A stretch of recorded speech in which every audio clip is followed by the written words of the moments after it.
সর্বাণীর হেসেলে স্বাগত। আজকে আমি আদা মাগুরের ঝোল করব। আমি মাগুর মাছ আগে নুন হলুদ মাখিয়ে রেখেছি আর একটু কাঁচা তেল দিয়েছি যাতে না মাছগুলো ফাটে দেখি। এখন মাছগুলো আমি ভেজে নিচ্ছি। আমার তেল গরম হয়ে গিয়েছে। আমি মাছগুলো আস্তে আস্তে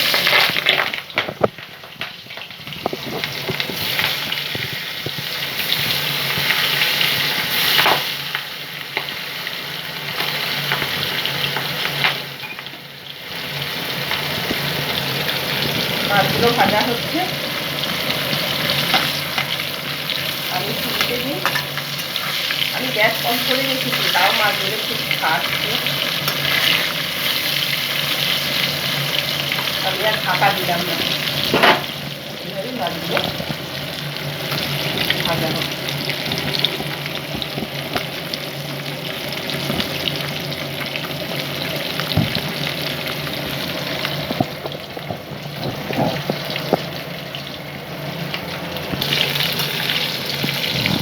মাছ ভাজা হয়ে গিয়েছে, এই যে এইরকম মাছ ভাজা হয়েছে। আমি এই মাছগুলোকে তুলে দিচ্ছি। এখন আমি এই বাকি মাছগুলোকেও দিয়ে দিচ্ছি।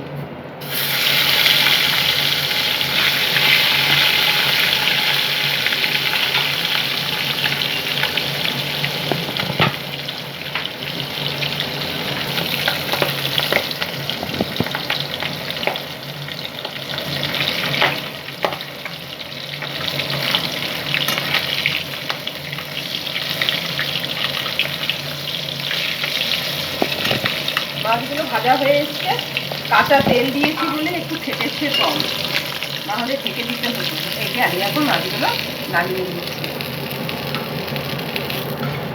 আজকে আমি পেঁপে, কাঁচকলা আর আলু দিয়ে ঝোলটা করবো। এইভাবে ঝোল খেয়ে দেখো, খুব ভালো লাগবে।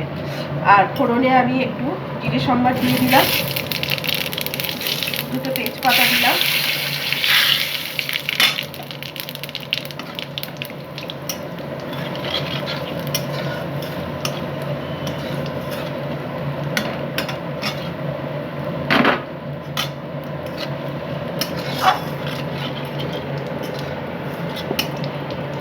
ফোড়ন পুড়েছে, গন্ধ বেরিয়েছে। আমি একটা টমেটো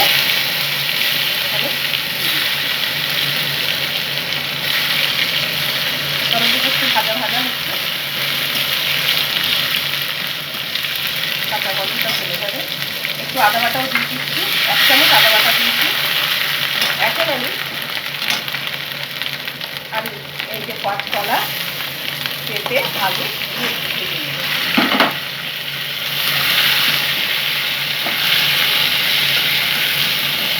আমি কাঁচা কলাটা নুন আর হলুদের জলে একটু ভিজিয়ে রেখেছি বলে কষটা বার হয়। এখন আমি একটু হালকা আছে ভাত। অনেকে অনেকভাবে মাগুর মাছের ঝোল খাও, এইভাবে খেয়ে দেখো আদা বাটা দিয়ে, খুব ভালো লাগে, ফ্লেভারই আলাদা হয়। এখন আমি একটু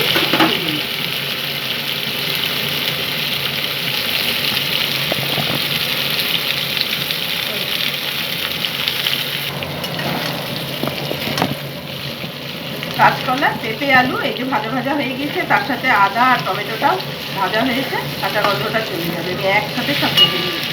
এখন আমি একটু মশলা মিশিয়ে দিচ্ছি। এখানে আছে 1 চামচ জিরের গুঁড়ো, 1/2 চামচ লঙ্কার গুঁড়ো আর 1 চামচ হলো হলুদের গুঁড়ো, একসঙ্গে আমি মিশিয়ে নিয়েছি। এখন আমি একটু জল দিয়ে দিই।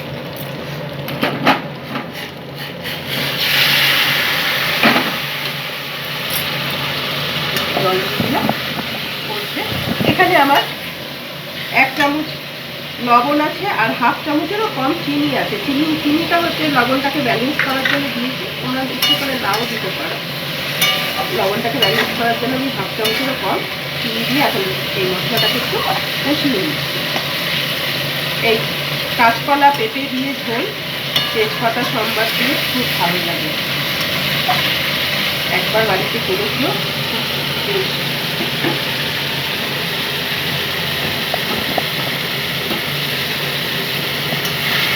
মশলা আমার কষে গিয়েছে, যেরকম হয়েছে তেল বেরিয়ে গিয়েছে।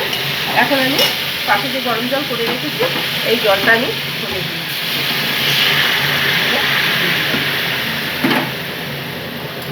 আমি আমি এইটুকুই ঝোল রাখবো। এখন ঝোলটা ফুটলে আমি মাছগুলোকে ছেড়ে দেবো।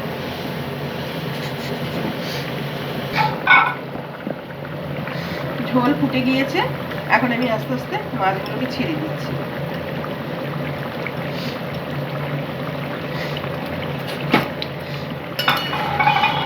এটা হলো আদা মাগুরের ঝোল। পেঁপেটা একটু সেদ্ধ হবে, আর একটু দিলাম। আদা মাগুরের ঝোল হয়ে গিয়েছে, এই যে এরকম ঝোল হয়েছে, পেঁপেগুলো সেদ্ধ হয়ে গিয়েছে, সুন্দর হয়েছে। এই যে তেল ছেড়ে দিয়েছে, এইভাবে ঝোল খুব ভালো লাগে খেতে। তেজপাতা সম্বাদ দিয়ে, জিরে সম্বাদ দিয়ে আদা মাগুরের ঝোল। এখন আমি গ্যাসটা অফ করে দিয়ে ঢেলে নিচ্ছি। আমি পাতলা ঝোলই করেছি, ঠান্ডা ঠান্ডা পড়েছে, পাতলা ঝোলই করেছি। এই আমার আদা মাগুরের ঝোল।